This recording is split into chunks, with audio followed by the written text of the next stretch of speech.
Pumasok si Pangulong Benigno Aquino Time Magazine bilang isa sa 100 most influential people in the world ngayong 2013.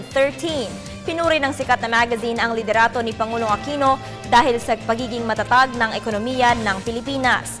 Sa ilalim ng administrasyon ni Pangulong Aquino, tumaas ng 6.6% ang gross domestic product ng bansa.